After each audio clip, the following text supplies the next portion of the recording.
दिव्य ज्योति जागृति संस्थान द्वारा आजमगढ़ में 7 दिवसीय श्रीमद् भागवत कथा का भव्य आयोजन। खबर आजमगढ़ से। दिव्य ज्योति जागृति संस्थान के तत्वावधान में आगामी 23 अप्रैल से 29 अप्रैल तक डीएवी इंटर कॉलेज रैदोपुर जिला आजमगढ़ में 7 दिवसीय श्रीमद् भागवत कथा का भव्य आयोजन किया जा रहा है।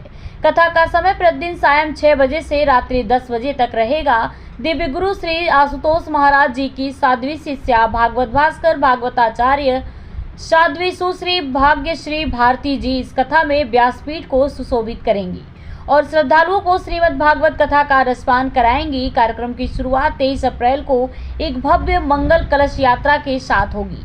यह यात्रा कथा स्थल से प्रारंभ होकर शहर के विभिन्न प्रमुख क्षेत्रों से गुजरेगी। इस मंगल कलश यात्रा का मुख्य उद्देश्य सत्य सनातन धर्म के प्रति जन जन में जागरण लाना है। प्रेस वार्ता के दौरान दिव्य गुरु श्री आशुतोष महाराज जी के शिष्य स्वामी अर्जुनानंद जी ने उपरोक्त जानकारी दी। उन्होंने बताया कि दिव्य ज्योति जागृति संस्थान पूरे देश में अपनी 350 शाखाओं के माध्यम से आध्यात्मिक ज्ञान का प्रचार एवं प्रसार कर रहा है। स्वामी अर्जुनानंद जी ने यह भी बताया कि संस्थान केवल आध्यात्मिक और धार्मिक कार्यक्रमों तक ही सीमित नहीं है, बल्कि यह विभिन्न प्रकार की सामाजिक गतिविधियों में भी सक्रिय रूप से योगदान देता रहा है।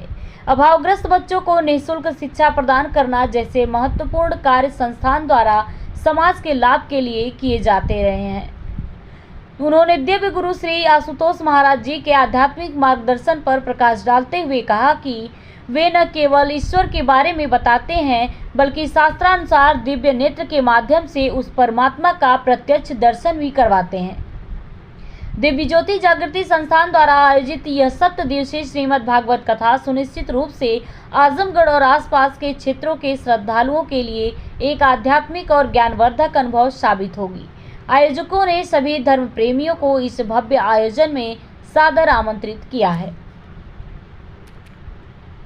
लक्ष्य केवल भागवत कथा करना या फिर कुछ विचारों का आदान प्रदान ही नहीं है, समाज कल्याण और समाज सुधार का भी कार्यक्रम है। दिव्य गुरु श्री आशुतोष महाराज जी केवल ईश्वर की बात नहीं करते हैं, वो दिव्य नेत्र के माध्यम से आंतरिक जगत में उस ईश्वर का दर्शन भी करते हैं।